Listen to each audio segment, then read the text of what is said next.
ഒരുപാട് കാര്യങ്ങൾ പറയാനൊക്കെ വിചാരിച്ചത് കേറി, പക്ഷെ ഭയങ്കര എക്സൈറ്റ്മെന്റ് ഉണ്ട്. ഒന്നും നിർന്നില്ല. പ്രത്യേകിച്ച് അവിടെ ഇങ്ങോട്ട് പറയാൻ നോക്കുമ്പോൾ ഒരു വാഹനം കോഴിക്കോട് ജില്ലയിൽ കക്കോട് സ്വദേശിയാണ്. ഈ അവസരവുമായി ബന്ധപ്പെട്ടുകൊണ്ട് കഴിഞ്ഞ ഏതാനും വർഷങ്ങളായിട്ട് പ്രവർത്തിക്കാൻ ഭാഗ്യം കിട്ടിയത് നമ്മുടെ committee WTC mister Benny sir അവസരം പറഞ്ഞതാണ്. എനിക്ക് അവസരം തന്നത് നേരിട്ടാണ് ബെന്നി സാർ. അതുകൊണ്ട് അദ്ദേഹത്തിനെ നമ്മൾ നന്ദിയോടുകൂടി സ്മരിക്കണമെന്നാണ്. അപ്പൊ അദ്ദേഹത്തിന് വേണ്ടി നിങ്ങൾ നല്ലൊരു ചീഫ് ഗസ്റ്റിനൊക്കെ പറയാൻ മാത്രം ഞങ്ങൾ വന്നിട്ടുണ്ടോ വെച്ച് വളർത്തുന്നില്ല. നമ്മളെല്ലാ ആഴ്ചയും കാണുന്ന ആളുകളാണ്. പിന്നെ ഞാൻ എങ്ങനെ ചീഫ് ഗസ്റ്റ് ആയാലും ഞാനും ആലോചിച്ചുകൊണ്ടിരിക്കും. ഹലോ, ഞാൻ വീട്ടിൽ ചീഫ് ഗസ്റ്റ് ഒന്നല്ല, ഞാൻ നിങ്ങളുടെ ഫാമിലി നിങ്ങളുടെ കൂടെയുള്ള ഒരാളാണ്. അങ്ങനെ കാണാം. എന്നാലും ഈ ഒരു അവസരത്തിലേക്ക് അവർ വരുന്ന സമയത്ത് ഇത്ര വലിയ അവസരമാവുന്നു, അല്ലെങ്കിൽ ഞാൻ ഇത്ര വലിയ ഒരു നേട്ടങ്ങൾ ഉണ്ടാക്കുമ്പോൾ ഒന്നും പ്രതീക്ഷിച്ചല്ല. ഇന്ന് ആദ്യമായിട്ട് വന്ന ആളുകളെ പോലെ തന്നെ ഒരുപാട് സംശയങ്ങളും ഒരുപാട് ആശങ്കകളും, അതായത് കൂടെ വന്ന ആളെ ഒഴിവാക്കാൻ പറ്റാത്തതുകൊണ്ട് ആദ്യമായിട്ട് പ്രോഗ്രാമിൽ പോയ ആളുകൾ. ഇന്ന് ആദ്യമായിട്ട് വന്ന ആളുകളുടെ മനോഭാവം എനിക്കറിയാം. ഇത് കഴിഞ്ഞിട്ട് വേണം എന്തെങ്കിലും ഓടി പോകാൻ ചോദിച്ചിരിക്കുന്ന ആളുകൾക്ക് എനിക്കറിയാം. കാരണം ഞാനും അങ്ങനെയാണ് കുറച്ച് വർഷങ്ങൾക്ക് മുന്നിൽ ഒരു പ്രോഗ്രാം കേൾക്കാൻ വേണ്ടി പോയത്. ആക്ച്വലി ഇതിന്റെ സാധ്യത മനസ്സിലായിട്ടോ ഇന്ത്യയിലെ നമ്പർ 1 കമ്പനിയാണ് MIH എന്ന് മനസ്സിലായിട്ട് ഒന്നും പറഞ്ഞ ആളല്ല. സത്യം പറയാൻ ചെറിയ തള്ളിയിട്ടാണ്. ഹലോ, നിങ്ങളെല്ലാം തള്ളിയിട്ടല്ലേ? ആരെങ്കിലും മൈലേജിന്റെ സാധ്യത മനസ്സിലാക്കി വന്ന ആളുകളാണോ? എനിക്കറിയില്ല. ആണോ? ഇന്ത്യയിൽ വരാൻ വേണ്ടി പോകുന്ന ഫ്യൂച്ചർ ബിസിനസ് ഡയറക്ട് സെല്ലിംഗ് ആണെന്നും ഏറ്റവും വലിയ ഇൻട്രസ്റ്റ് ഡയറക്ട് സെല്ലിംഗ് ആണെന്നും നമ്പർ 1 കമ്പനി MIH-ലാണെന്നും എന്നാൽ പിന്നെ MIH സെലക്ട് ചെയ്തെന്ന് ചോദിച്ചിട്ട് നിങ്ങൾ വീണ്ടെടുത്ത് MIH-ന്റെ ലീഡറെ തെരഞ്ഞു പോയ ആളാണത് അല്ലല്ലോ. എനിക്ക് ഒരുപാട് കാര്യങ്ങൾ പിന്നാലെ വന്നിട്ടല്ലേ എങ്ങനെ കുടിക്കിയത്? ആണല്ലോ, ഇനി എങ്ങനെയാ കുടിക്കിയത്? ഹലോ, ഇവിടെ പിന്നാലെ നടക്കാൻ പറ്റുന്നവർക്ക് മാത്രമേ ബിസിനസ് വിജയിക്കാൻ പറ്റുള്ളൂ. ഞാൻ സ്വയമായിട്ടൊരു കാര്യം ചോദിച്ചോട്ടെ, നിങ്ങൾ ആരെങ്കിലും പ്രേമിച്ചിട്ടുണ്ടോ? പ്രേമോ സാറേ? എന്ത് സാറേ, വേറെ അറിയുമ്പോഴില്ല. നിങ്ങൾ ഭയങ്കര ഡീസലാട്ടോ. എനിക്ക് തോന്നുന്ന വെച്ചിട്ടുണ്ടെങ്കിൽ നിങ്ങൾ എല്ലാവരും ഫാമിലി ആയിട്ട് എനിക്ക് മീറ്റിംഗ് വന്നിട്ടുണ്ടാവും. അതുകൊണ്ട് കൈ കൊടുക്കാം. ഹലോ, സുരേഷ് സാറിന് മാത്രമേ സങ്കോട്ടുള്ളത്. കാരണം സുരേഷ് വായിക്കോട്ടില്ല. ഹലോ ഹലോ, ഈ പ്രേമിക്കുന്നതിന്റെ പ്രത്യേകത ഞാനിപ്പോ ഒരുപാട് പ്രേമിച്ചാണോ? ഹലോ, ഞാൻ ആദ്യമായിട്ട് കുട്ടിയെ എന്നെ ഇഷ്ടപ്പെട്ട സമയത്ത് കുട്ടിയെ എന്നെ ഇഷ്ടപ്പെട്ട സമയത്ത് കുട്ടി എന്തെങ്കിലും പറഞ്ഞിട്ടുണ്ടാവുക? ഞാൻ അതിലേക്ക് പറഞ്ഞ തിരിച്ചതിലേക്ക് പറഞ്ഞിട്ടുണ്ടാവോ? തിരിഞ്ഞുപോലും നോക്കിയിട്ടില്ല. ഹലോ, പിന്നെ പിന്നാലെ പോയി പിന്നെ ഉടുപ്പില്ലാതെ അതിലേക്ക് വന്നു. അങ്ങനെ കുറെ പറഞ്ഞപ്പോ നമുക്ക് നോക്കാണ്ട് വന്നു. അങ്ങനെയല്ലേ?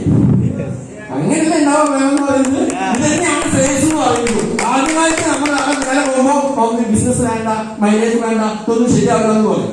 പക്ഷെ വീണ്ടും വീണ്ടും വീണ്ടും നിങ്ങൾക്ക് പോകാനുള്ള കൈകൂട്ടുണ്ടോ? നിങ്ങൾ ഈ ബിസിനസ് പ്രേമിച്ചാലും നല്ല എക്സ്പീരിയൻസ് ആയിട്ട് ഈ ബിസിനസ് പെട്ടെന്ന് വിജയിക്കാൻ പറ്റുന്നതേ പറഞ്ഞിട്ടുണ്ട്. നിങ്ങളായോ? അപ്പൊ ഇത് നോക്കണ്ട വിചാരിക്കാൻ ഞാൻ CPC അങ്ങനെയല്ല. ഹലോ, അപ്പൊ എന്തായാലും ഈ ബിസിനസ് അവസരം കിട്ടി, ആകസ്മികമായിട്ട് കിട്ടിയതാണ്. പക്ഷെ നന്നായിട്ട് പഠിക്കാനും മനസ്സിലാക്കാനുള്ള ഭാഗ്യമൊക്കെ സർവേഷണം തന്നു. ചില ആളുകൾ ഞാൻ എപ്പോഴും പറയാൻ എല്ലാ വീട്ടിലും പറയാറുണ്ട്, ചില ആളുകളുടെ ആദ്യത്തെ മീറ്റിംഗ് കഴിഞ്ഞിട്ടുണ്ട്, ചില ആളുകളുടെ അവസാനത്തെ മീറ്റിംഗ് കഴിഞ്ഞിട്ടുണ്ട്. ഹലോ, ഈ മീറ്റിംഗ് കഴിഞ്ഞിട്ട് പോക്ക് പോയി ചില ആൾക്കാർ പിന്നെ വരികയില്ല, പിന്നെ ഫോൺ വിളിച്ചാൽ എടുക്കുകയില്ല. അങ്ങനത്തെ ആളുകളുണ്ട്. പക്ഷെ എന്തോ ഭാഗ്യം കൊണ്ട് സർവേഷണൽ എനിക്ക് അവസരം തന്നത് മാത്രമല്ല, വീണ്ടും വീണ്ടും വീണ്ടും ഓരോ ആഴ്ചയിലും മീറ്റിംഗിൽ പോകാനും പ്രോഗ്രാമിൽ പോകാനൊക്കെ ഒരു ഭാഗ്യം തന്നു. അതുകൊണ്ട് മൈലേജിൽ എന്താണെന്ന് പഠിക്കാൻ സാധിച്ചു, അതുകൊണ്ട് പ്രവർത്തിക്കാനുള്ള മനസ്സ് കിട്ടി, അതുകൊണ്ട് ഞാൻ നിങ്ങളുടെ മുന്നിൽ CTC റാങ്കായിരുന്നു. CTC റാങ്ക് എന്ന് പറയുന്നത് നമ്മുടെ പ്രധാനപ്പെട്ട റാങ്ക് തന്നെയാണ്. 5 കോടി പേർ മാച്ച് എന്ന് പറയുന്ന ഏകദേശം 10 കോടിക്ക് പോലും ബിസിനസ് വേണം. അപ്പൊ പല ആളുകളും കയ്യിൽ അടുത്തില്ല. ഞാൻ എല്ലാവരും വില കഴിയുന്നത് ആവശ്യമാണ്. കുറെ കഷ്ടപ്പെട്ടു ഒരുപാട് പ്രയാസങ്ങളുടെ ഇടയിൽ കൂടെ തന്നെയാണ് ഇവിടെ എത്തിയിരിക്കുന്നത്. അപ്പൊ വന്നപ്പോ ആദ്യമായിട്ട് വരുന്ന ആളുകൾ കാണുന്ന സമയത്തിലേക്കും സാറിന് എന്തൊരു ഭാഗ്യമാണ്. ഇപ്പൊ CTC ആയി, ബ്രാൻഡ് ന്യൂ കാറായി, ആഴ്ചയിൽ 2,10,000 ഭയങ്കര സംഭവം. ഒരു സംഭവമല്ല, ആഹായിപ്പോയതാണ്. ഹലോ, പണ്ടൊരു നാട്ടില് ഒരു രാജാവിന് സുന്ദരിയായ മകളുണ്ടായിരുന്നു. ആ മകൾക്ക് കണ്ണപ്പാലായ സമയത്ത് രാജാവ് പറഞ്ഞു നമുക്ക് സ്വയംവരം നടത്താൻ തോന്നി. സ്വയംവരമാണല്ലോ പണ്ടത്തെ സിസ്റ്റം. അങ്ങനെ പല നാട്ടുരാജാക്കന്മാർ വന്നു. അപ്പൊ രാജാവ് പറഞ്ഞു എന്റെ സുന്ദരിയായ മകളെ കണ്ണ കേൾക്കണമെങ്കിൽ ഒരു കണ്ടീഷൻ ഉണ്ട്. ഹലോ, എല്ലാവരെയും കൂട്ടിക്കൊണ്ടുപോയി ആ കൊട്ടാരത്തിന്റെ കടയിൽ വലിയൊരു കുളമുണ്ട്, ഈ കുളത്തില് നീന്തി അക്കരെ കെട്ടുന്നവർക്ക് എന്റെ മകളെ കണ്ണ കേൾക്കാണ്. അപ്പൊ രാജാക്കന്മാർ വളരെ സിമ്പിൾ കാര്യം, നീന്താ പോലെ നീന്താ മതി. ചെറിയൊരു പ്രശ്നമുണ്ട്, ഈ കുളത്തില് ഒരു 10-15 മുതലകളുണ്ട്. ഹലോ, എല്ലാവരും വന്ന് നോക്കും, മുതലിനെ കാണുന്നു ചോദിക്കും, ജീവൻ ഉണ്ടെങ്കിൽ പിന്നെ വേറെ കണ്ണം കഴിച്ച് തിരിച്ചു പോകും. അങ്ങനെ ഓരോ രാജാക്കന്മാർ വന്നവർ തിരിച്ചു പോകും. അതിന്റെ ഇടയ്ക്ക് ഒരു രാജകുമാരൻ എടുത്ത് ചാടി നീന്തി അക്കരക്ക് എത്തി. നാട്ടുകാർ കമ്പനിയിൽ നോക്കിയൊക്കെ ഒരു രാജകുമാരൻ എടുത്ത് ചാടി നീന്തി അക്കരക്ക് സംഭവമല്ലേ. എല്ലാവരും കൂടി ആ കൊന്തിച്ചെടുത്ത് ഭയങ്കര കൊട്ടുപൊളി ആർപ്പുകളി ഒക്കെ അതുകൊണ്ട് നിർത്തി താഴ്ത്ത വയ്ക്കുന്നു.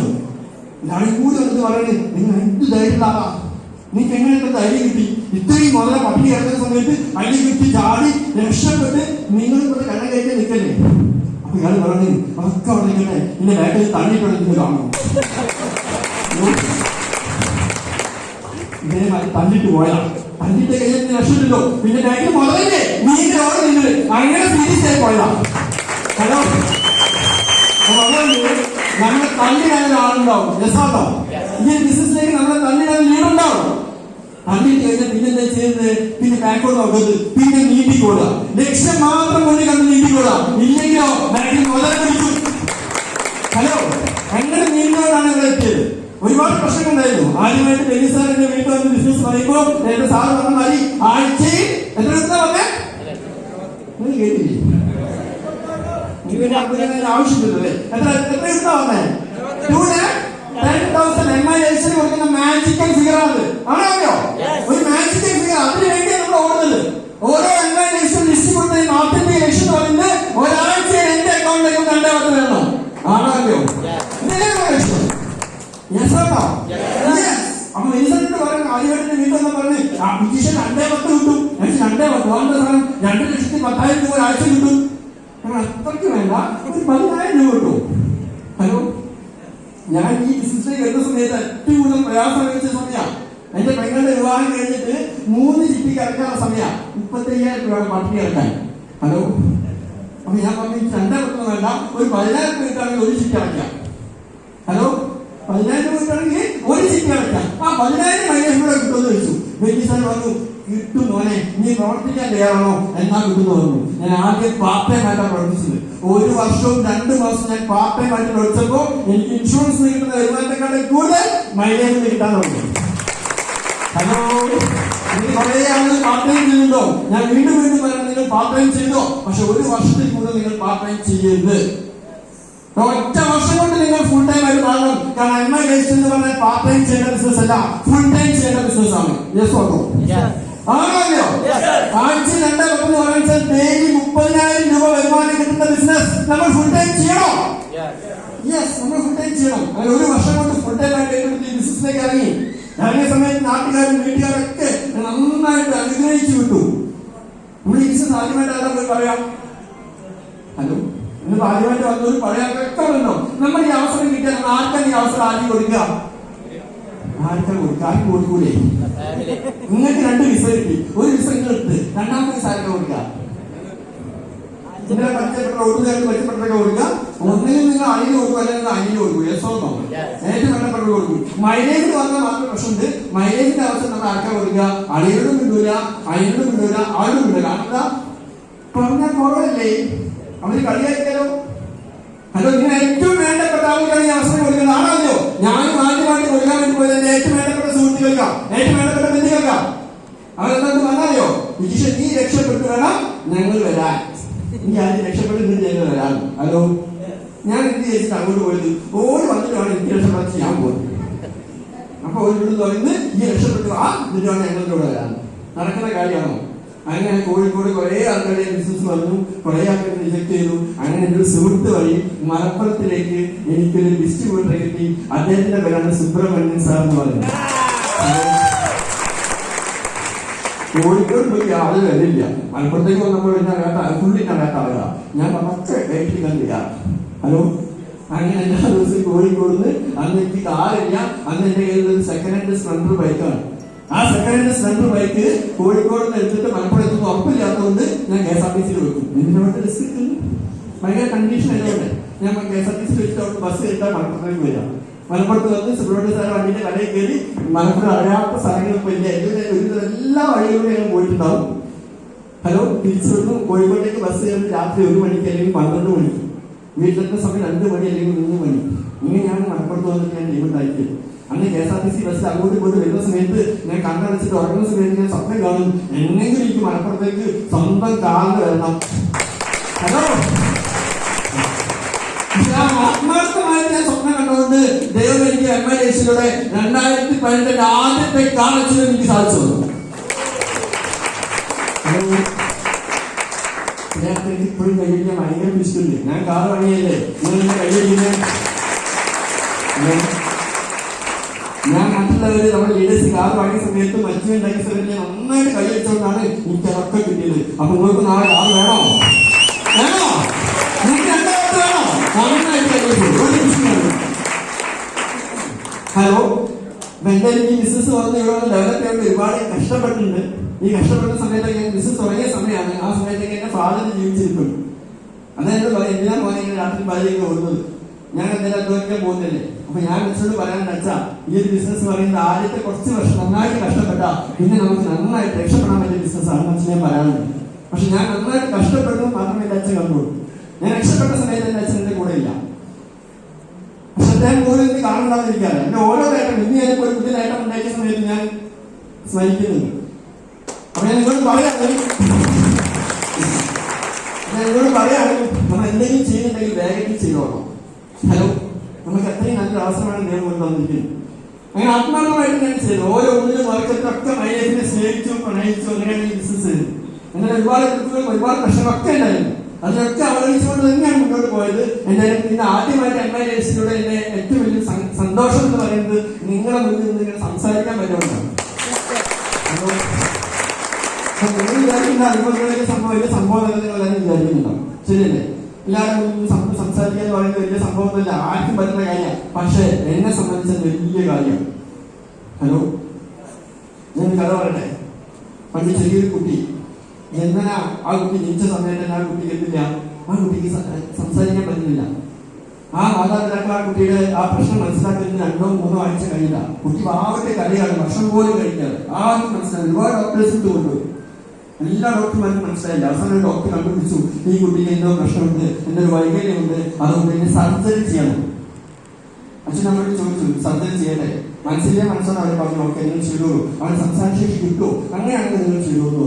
ഡോക്ടറോട് ഉറപ്പൊന്നുമില്ല, നമുക്ക് ചെയ്ത് നോക്കാമെന്ന് പറഞ്ഞു. അങ്ങനെ 2 പേരുടെ സമ്മതം കൊണ്ട് ഡോക്ടർ സർജറി ചെയ്തു. സർജറി ചെയ്ത് കഴിഞ്ഞ ശേഷം കുട്ടി സംസാരിക്കാനായ സമയത്ത് കുട്ടി മെല്ലെ സംസാരിക്കാൻ തുടങ്ങി. പക്ഷെ ആ കുട്ടി സംസാരിക്കുന്നത് മനസ്സിലാവുന്നില്ല. കുട്ടിക്ക് സംസാരിക്കാൻ മനസ്സിലാവുന്നത് മാത്രമല്ല, ഈ കുട്ടി പ്രായം കൂടുതലനുസരിച്ച് സംസാരിക്കുന്ന സമയത്ത് ഈ കുട്ടിയുടെ അയൽവാസികൾ, ഈ കുട്ടിയുടെ കൂട്ടുകാരെ, ബന്ധുക്കളൊക്കെ കളിയാക്കാൻ തുടങ്ങി.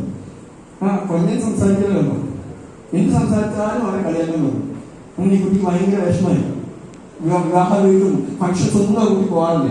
അങ്ങനെ പോയാൽ തന്നെ ഈ മുറയ്ക്ക് അടങ്ങിയിരിക്കും, ഒന്നും കിട്ടില്ല. കാരണം എന്താ, വീട്ടിൽ മറ്റൊരു കളിയാക്കും. ഹലോ, കളിയാക്കും. ഒരു ദിവസം അവനെക്കാട്ടും പ്രായമുള്ള ബുദ്ധിമുട്ടുള്ള ആൾ കളിയാക്കുന്ന സമയത്ത് കുട്ടിക്ക് എല്ലാം സങ്കടമായി. അവിടെ ഓടി അങ്ങോട്ട് പോയി കെട്ടിപ്പിടിച്ചു, അമ്മയെ ആശ്വസിപ്പിച്ചു. സാറിന്റെ മോനെ, എനിക്ക് വൈകിട്ട് പറ്റിപ്പോയതല്ലേ, നമുക്ക് മുന്നോട്ട് പോവാം. അങ്ങനെ ഈ കുട്ടി പ്രശ്നങ്ങളായിട്ട് കളിക്കാൻ പോലും പറ്റാത്ത അവസ്ഥ, ഗ്രൗണ്ടിൽ പോയിട്ട് കുട്ടികൾ കളിയാക്കുന്ന അവസ്ഥ. അങ്ങനെ എവിടെ പോകാതെ ഒരു എന്താ പറയാ അപകർഷതാബോധമായിട്ട് ജീവിക്കുന്ന സമയം. അങ്ങനെ ഈ കുട്ടി വളർന്ന് SLC പഠിക്കുന്ന സമയത്ത് അവനെ പഠിപ്പിച്ച ഒരു സ്കൂൾ മാഷ്, ഒരു മലയാളം മാഷ്, ഒരു ദിവസം അവനെ എനിക്ക് ഉപന്യാസം കണ്ട സമയത്ത് ആ മാഷ് അവരോട് പറയാൻ, മോനെ, നിന്റെ ഉള്ളിൽ നിന്റെ ലാംഗ്വേജ് ഉണ്ട്, നിന്റെ ഉള്ളിൽ ഭാഷയുണ്ട്, നീ സംസാരിച്ച് തുടങ്ങാം, നീ മനസ്സിൽ നിൽക്കരുത്. അന്ന് രാത്രി മുതൽ അവൻ സ്വന്തമായിട്ട് സംസാരിക്കാൻ തുടങ്ങി. ആരും കേൾക്കാതെ വാദ്യം തന്നെ കടച്ചിട്ട് സ്വന്തമായിട്ട് സംസാരിക്കാൻ തുടങ്ങി. ഒറ്റയ്ക്കെവിടെയെങ്കിലും പോയി കടപ്പുറത്തൊക്കെ പോയി ഒറ്റയ്ക്ക് സംസാരിക്കാൻ തുടങ്ങി. അവന്റെ ആഗ്രഹം ഒറ്റ കാര്യം മാത്രമേ അവന്റെ ആഗ്രഹം ഉണ്ടായിരുന്നുള്ളൂ. അവൻ വലിയ ദാർശനികനാവണ്ട, അവൻ വലിയ ആളാവണ്ട, അവൻ പറയുന്നത് മറ്റുള്ളവർക്കൊന്ന് മനസ്സിലായാൽ മതി. ഹലോ, അവൻ പറയുന്നത് മറ്റുള്ളവർക്ക് മനസ്സിലായാൽ മതി. അവനെ കളിയാക്കാൻ ആഗ്രഹം സഹിക്കാൻ പറ്റില്ല, അവന്റെ കളിയാക്കി. അങ്ങനെ അവൻ വളർന്നു വലുതായി, വീണ്ടും അവൻ മുന്നോട്ട് പോയി, അവൻ സ്വന്തമായിട്ട് സംസാരിക്കാൻ തുടങ്ങി. ആ മാഷ് കൊടുത്ത മോട്ടിവേഷൻ അവൻ മുന്നോട്ട് പോകാൻ തുടങ്ങി. അങ്ങനെ അവന്റെ വിദ്യാഭ്യാസ കാലഘട്ടം കഴിഞ്ഞു. അവന് കൂടുതൽ സംസാരിക്കാൻ പറ്റുന്ന ഒരു സാഹചര്യമുള്ള ജോലി, മാർക്കറ്റിംഗ് ജോലിയാണ് കിട്ടിയത്. അവൻ അങ്ങനെ മാർക്കറ്റിംഗ് ജോലി ചെയ്തുകൊണ്ടിരിക്കുന്ന സമയത്ത് അവൻ പോലും അറിയാതെ അവന്റെ സംസാരശേഷി വരാൻ തുടങ്ങി. കാരണം അവൻ ഒടുക്കത്തെ ആഗ്രഹമായിരുന്നു. എന്തായിരുന്നു ആഗ്രഹം? അവൻ സംസാരിക്കുന്നത് അവർക്ക് മനസ്സിലായാൽ മതി. അങ്ങനെ അവന്റെ അവസരം കിട്ടി. ആ അവസരം എന്ന് പറയുന്നത് നന്നായിട്ട് സംസാരിക്കേണ്ടവരുടെ അവസരമാണ്. നന്നായിട്ട് സംസാരിക്കാൻ മാത്രം പറ്റുന്ന ആളുകളുടെ അവസരമല്ല. ആ അവസരം അവന് കിട്ടിയതുകൊണ്ട് അവന്റെ സംസാര ശേഷം വീണ്ടും വർദ്ധിപ്പിച്ചു. ഹലോ, ഇന്ന് അവൻ വലിയ രീതിയിൽ സംസാരിക്കാൻ തുടങ്ങി. ഇന്ന് നൂറുകണക്കിന് ആയിരക്കണക്കിന് ആളുകളിൽ നിന്ന് അവൻ സംസാരിക്കാൻ തുടങ്ങി. ആ അവസരത്തിന്റെ പേരാണ് MIS. ആ സംസാര ശേഷിയുടെ കുട്ടിയാണ് ഇങ്ങനെ നിലവിൽ സംസാരിക്കുന്ന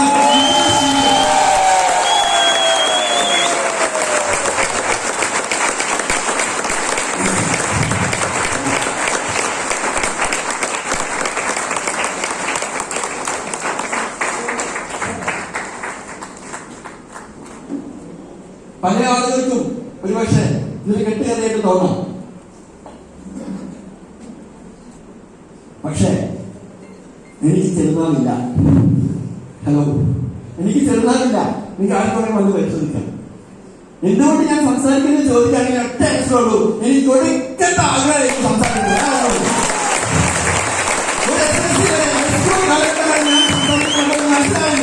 പക്ഷെ ഇന്ന് മലയാളം ഇംഗ്ലീഷ് ഭയങ്കര ട്രെയിനറാണ്, ഭയങ്കര ക്ലാസ്സിന് ഒന്നുമല്ല. ആഗ്രഹം കൊണ്ട്, ആഗ്രഹത്തിനനുസരിച്ച് അവസരം കിട്ടിയത് കൊണ്ട് മാത്രമാണ് ഞാൻ സംസാരിക്കുന്നത്.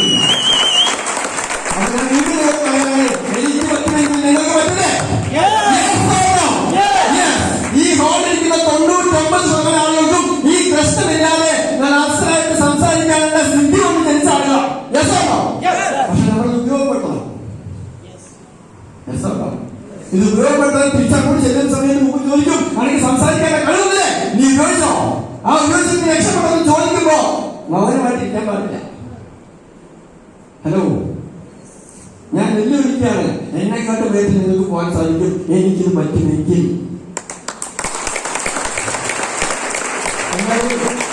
അങ്ങനെ സംസാരിച്ച് തുടങ്ങിയതാണ്.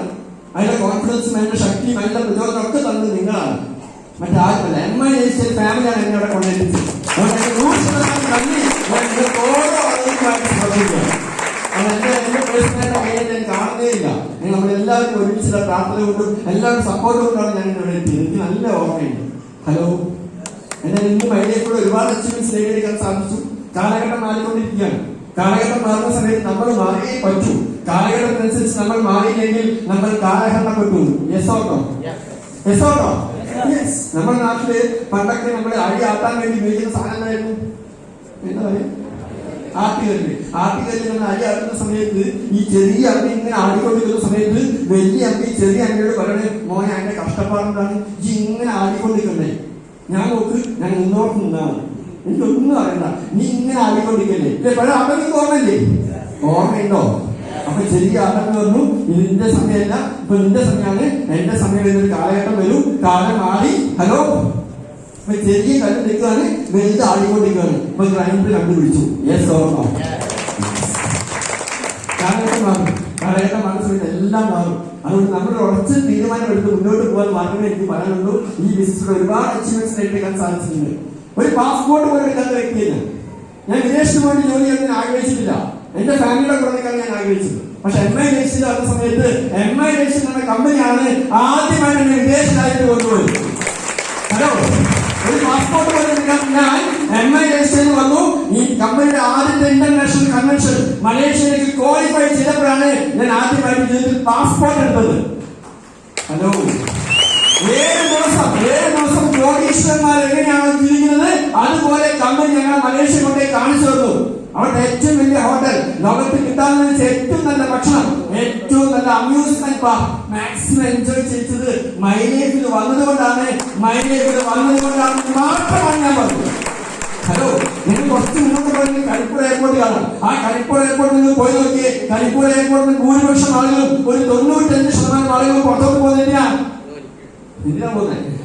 അവരെ പാസ്പോർട്ട് അടിച്ച വിസ ജോബ് വിസ ആണെങ്കിൽ ഞാൻ ഉറപ്പിച്ചു പറയാണ്, നിങ്ങൾ MIS സീരിയസ് ആയി ചെയ്യുകയാണെങ്കിൽ നിങ്ങളുടെ പാസ്പോർട്ടിൽ ഒന്നിലധികം ടൂർ വിസ ആയിരിക്കും. Tour visa. എന്റെ പാസ്പോർട്ട് ടൂർ വിസ. ഒന്ന് മലേഷ്യ പോയി വന്നു, 2-ാം തീയതി 17-ാം തീയതി തായ്ലൻഡിലേക്ക് പോകാൻ വേണ്ടി പോവുകയാണ്. പല ആൾക്കാർക്കും ഞാൻ തായ്ലൻഡിൽ പോകുന്നത് ഇഷ്ടപ്പെടില്ല, അതുകൊണ്ട് കയ്യിരിക്കാതെ അതെനിക്ക് മനസ്സിലായി. ഹലോ, എനിക്ക് പറ്റുമെങ്കിൽ നിങ്ങൾക്ക് പറ്റുമോ? വിദേശത്തായിട്ട് സൗജന്യമായിട്ട് യാത്ര ചെയ്യാൻ അവസരം എല്ലാവർക്കും നമ്മൾ ഒരുപാട് പറയുന്നുണ്ട്. പക്ഷെ നമ്മൾക്ക് ഏറ്റെടുക്കാൻ പറ്റുന്നതാണ്. നമ്മുടെ കയ്യിൽ ഒരു അവസരമുണ്ട്. ഈ അവസരം നമുക്ക് മാഷ് 2 കുട്ടികളെ പഠിപ്പിക്കുന്ന 2 കുട്ടികൾക്ക് ഒരു ഹോസ്റ്റൽ താമസിക്കുന്നു. അത് നീ പഠിക്കില്ല. അപ്പൊ അവർക്ക് പരീക്ഷയ്ക്ക് വേണ്ടി രണ്ടാളെ വിളിച്ചിട്ട് ഒരു ദിവസം പറയണേ നിങ്ങൾക്ക് എന്റെ അവസരം തരാം. ഇത് നിങ്ങൾക്ക് എങ്ങനെ ഉപയോഗപ്പെടുന്ന എനിക്കറിയില്ല. നിങ്ങളെ ഭാവി ഈ അവസരത്തെ നോക്കി ഞാൻ തീരുമാനിക്കാം. അങ്ങനെ 2 കുട്ടികൾക്ക് അവസരം കൊടുക്കുക എങ്ങനെയാണെന്ന് വെച്ചിട്ടുണ്ടെങ്കിൽ 2 പേർക്ക് 1 രൂപ കൊടുത്തു. 2 പേർക്ക് 1 രൂപ കൊടുത്തിട്ട് പറയാണ് നിങ്ങൾ താമസിക്കുന്ന നിങ്ങൾ മുറിയില്ലല്ലോ, ആ മുറി നിറയ്ക്കണം.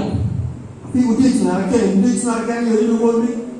ഹലോ, 1 രൂപ കൊണ്ട് എന്തെങ്കിലും നടക്കാൻ പറ്റുമോ? എന്തായാലും വേണ്ടില്ല, ഞാൻ നാളെ വരുമ്പോ നിങ്ങൾ 2 മുറിയും നിറഞ്ഞിരിക്കണം, ഈ 1 രൂപ വിളിച്ചോന്നു. അതിൽ ഒന്നാമത്തെ ചിന്തിച്ച് 1 രൂപയ്ക്ക് പ്രത്യേകിച്ച് ഒന്നും കിട്ടാനില്ല, കുറച്ച് വേസ്റ്റ് കിട്ടാൻ നമുക്ക് പൈസ കൊടുക്കണം. ഹലോ, വേസ്റ്റ് കിട്ടാൻ ഒരു പൈസ കൊടുക്കണ്ട. ഒന്നാമത്തെ പോയിട്ട് നാട്ടിൽ പോയിട്ട് കംപ്ലീറ്റ് വേസ്റ്റ് സംഘടിപ്പിച്ച് ആ മുറി നിറച്ച് കൊടുത്തു. രണ്ടാമത്തവൻ എന്താ ചെയ്തതെന്ന് ഞാൻ പറയുന്നില്ല. മാഷ് പിറ്റേ ദിവസം വന്ന് നോക്കിയ സമയത്ത് ഒന്നാമത്തെ മുറി വന്ന സമയത്ത് ഫുള്ള് ദുർഗന്ധാണ്, കാലെടുത്ത് വെക്കാൻ പറ്റുന്നില്ല. രണ്ടാമത്തെ മുറി വന്ന സമയത്ത് മാഷ് ഞെട്ടിപ്പോയി, അവിടെ നല്ല സുഗന്ധം. നോക്കുമ്പോ രണ്ടാമത്തവന്റെ മുറിയിൽ ഒരു മെഴുകുതിരി, ഒരു ചന്ദനത്തിരി. 1 രൂപയ്ക്ക് രണ്ടാമത്തെ വാങ്ങിയത് എന്താണ്? ആ മുറി നിറയെ പ്രകാശം ഉണ്ടാക്കുന്ന മെഴുകുതിരിയും ആ മുറി നിറയെ സുഗന്ധം പറ്റുന്ന ചന്ദനത്തിരിയും. ഹലോ, എന്ന് പറയുന്ന അവസരം നിങ്ങളുടെ വീണ്ടും നിങ്ങളുടെ കയ്യിലേക്ക് വെച്ച് തന്നിട്ടുണ്ടെങ്കിൽ ഇതുകൊണ്ട് നിങ്ങൾക്ക് എങ്ങനെ വേണമെങ്കിൽ ചെയ്യാം. ഒന്നെങ്കിൽ നിങ്ങൾക്ക് വേണമെങ്കിൽ ഈ അവസരത്തെ ഉപയോഗപ്പെടുത്താം, അല്ലെങ്കിൽ നിങ്ങൾക്ക് ദുർഗന്ധമായിട്ട് നടക്കാം. അത് നിങ്ങളുടെ ഇഷ്ടമാണ്. ഞങ്ങൾ ഈ അവസരത്തെ നന്നായിട്ട് സുഗന്ധപൂരിതമാക്കി മുന്നോട്ട് പോയിക്കൊണ്ടിരിക്കുകയാണ്. ഞങ്ങളുടെ സുഗന്ധ